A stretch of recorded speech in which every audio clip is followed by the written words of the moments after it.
there's also an interesting part of the this like self-image that we have, because it really ends up being, Alan Watts describes it as like this caricature of ourself, because it's not the whole picture. Nobody has the whole picture of who they are. Yeah.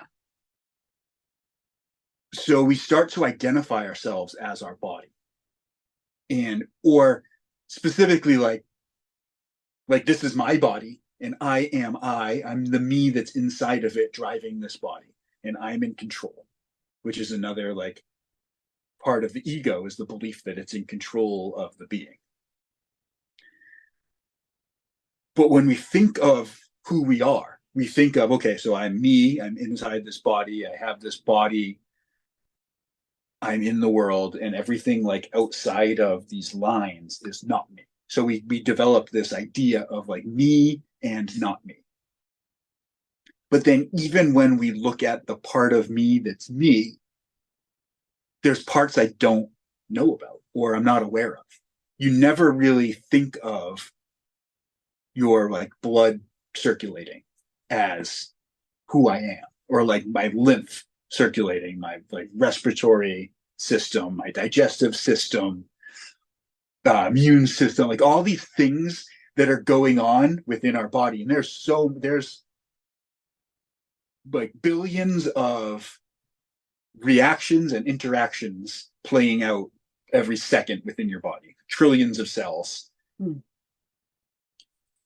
each one of those things is just as much my body as the rest of it. But I'm not aware of it.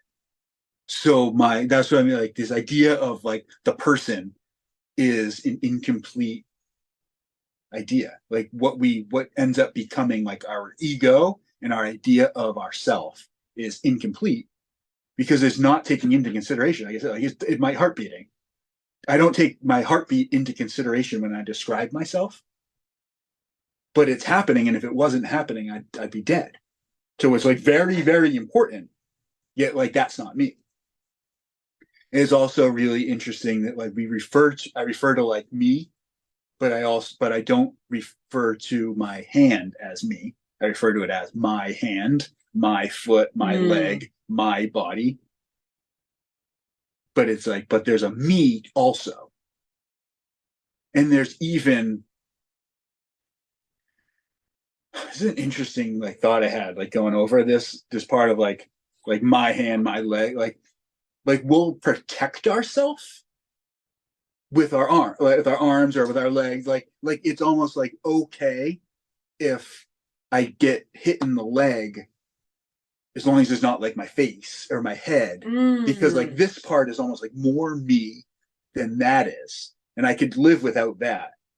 And I don't even really understand how or like what that idea is, but it's like that's my leg is me, and I know that if I cut off my leg, I could survive, and I cut off my head, I couldn't survive, and that's a part of it.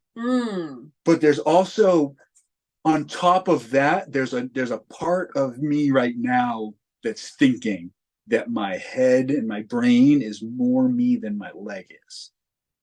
It's so interesting. It is. It's really, really interesting. I've never thought of it. I've got to sit with it. Yeah, and I don't even know fully what that means, but it just kind of points to the incompleteness of the self-image, I think. And there's parts of me that are more me than other parts of me. And it's, I don't know, it's kind of fascinating. It is, to say the least. There's also like you can't see behind your eyes. I know. How crazy is that? And so even like we think that we can see ourselves, but there's a part of ourselves that we can't see, and it's right there behind our eyes. And if you turn around, it's not there. And if you it's just, we also can't see internally. Yeah, unless it's through X-rays. But that's not really. Yeah, not. Yeah. But like so there's a part of the way that we interact with our environment that we're missing, because we can't hear our ears, and we can't see our eyes, and we can't bite our teeth, which Alan Watts is also. I'm also like thinking of things that Alan Watts says about the ego and about the body and about how we exist in our environment, that are all really, really interesting when it comes down to questioning, like, who am I? Which is a really, really important question. Yes.